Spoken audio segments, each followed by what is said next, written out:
Over the last few weeks, there's been a lot of talk about the Switch 2. Currently, all we know about it is that it's going to release sometime next fall and will be comparable to an Xbox One or a PS4 in power.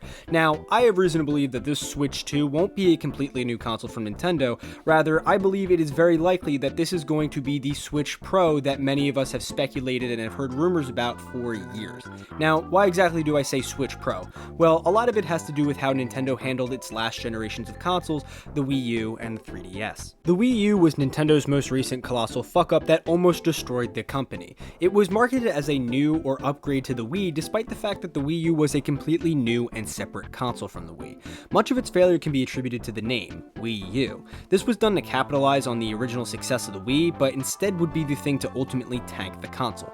My point in saying this is that Nintendo wouldn't be caught dead with calling this thing the Switch 2, let alone putting any sort of Switch branding on it. They don't want a repeat of the Wii U. Now, the 3DS was in a similar boat in terms of the Wii U. It was marketed as a successor to a previous piece of hardware produced by Nintendo, but was also something completely new. They also both bombed upon their release, although granted this was more because of its pricing rather than name. People were not confused of what the 3DS was. It was a DS, but in 3D. But how does the Switch relate to the 3DS? Well, when we look back at the alternative models, it falls more in line with a classic Nintendo handheld, i.e. Game Boy, DS, and 3DS, rather than a traditional home console.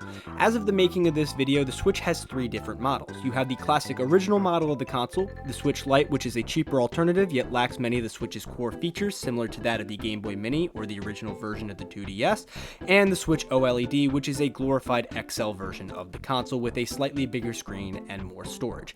None of these are the great upgrades that we were expecting from a fabled Switch Pro, especially the OLED. In fact, common consensus right now is that if you don't already own a Switch and you're planning on getting one soon, you might as well just get the OLED version of the console. Now, that's great and all, but how exactly does the 3DS actually contribute to the conversation of a Switch Pro rather than a Switch 2, right? Couldn't we just fill it in as another Nintendo handheld?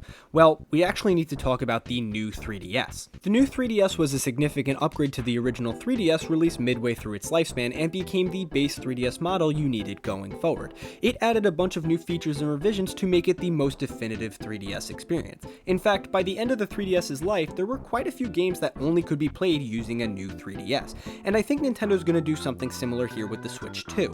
With the only knowledge of the console we have being comparable in power to an Xbox and a PS4, it becomes very clear that this is being made as a well-needed upgrade to the original Switch family. Nintendo's just not going to abandon the Switch like that, especially since we're living in a time where consoles are being supported much longer than ever before. Look at Xbox, for example. Yes, they released their newest console, the Series X, but it's not needed to play their newer games.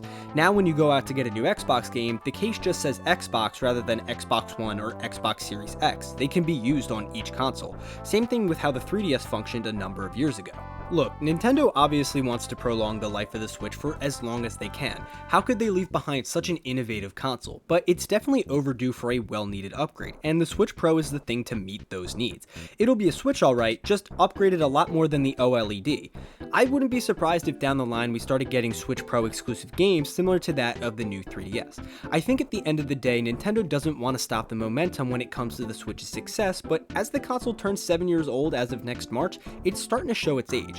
The Switch Pro, in my mind, is the only feasible way for Nintendo to give us the new, upgraded console we've been looking for, while still being able to ride off the coattails of the success that the Switch has given them for many years to come.